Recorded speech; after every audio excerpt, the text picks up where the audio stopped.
Welcome back to the Alice Walker Explainer. All right, I know it's summer, but I need you to wake up and totally lock in right now.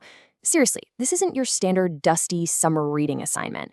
Today, we're diving into a real-life backstory that honestly feels way more like a crazy intense movie plot than a history lesson.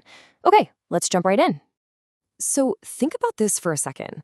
How does a single, shocking tragedy actually create a literary legend? We're talking about the kind of event that could have easily broken someone, but instead, it literally forged one of the absolute most famous writers in American history. Picture this. Alice Walker was born in 1944 into the harsh racial and economic reality of the Jim Crow South, the youngest of 8 kids in a sharecropping family. But when she was just 8 years old, an unbelievable tragedy struck. While playing, her brother accidentally shot her in the right eye with a BB gun. Now, what's truly devastating about this whole thing is the aftermath. Because her family didn't have a car and they were trapped in a deeply segregated medical system, she couldn't get the immediate care she desperately needed. That delay left her permanently blind and severely scarred in that eye.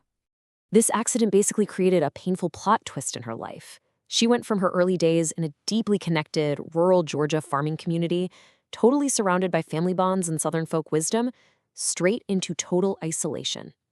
Left with a visible layer of white scar tissue, she became incredibly self-conscious and was heavily teased and relentlessly bullied by her peers. But guys, here is exactly where it gets amazing. She actually took this forced isolation and turned it into an absolute superpower. She found solace by retreating out into nature, devouring books, and eventually channeling it all into writing poetry. By being forced onto the sidelines, Walker later explained that she learned to really see people. She used that quiet, isolated time to observe human behavior on a much, much deeper level.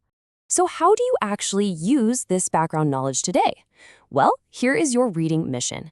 I want you to treat your reading of her short story, Everyday Use, exactly like a detective mission. As you read, use the practice active reading strategy. Seriously, think of it as your absolute cheat code for this assignment. Your job is to track and trace exactly how Walker poured this intense childhood trauma directly into her characters. You have to find those connections. Which leaves us with a massive cliffhanger question. Knowing all about her painful past, how is she going to use it in her story? Will Walker make the character representing this trauma a hero? Are they going to be a villain, a victim, or some completely different archetype? Well, that is for you to figure out in your active reading. Get to it, detectives, and let's see what you find.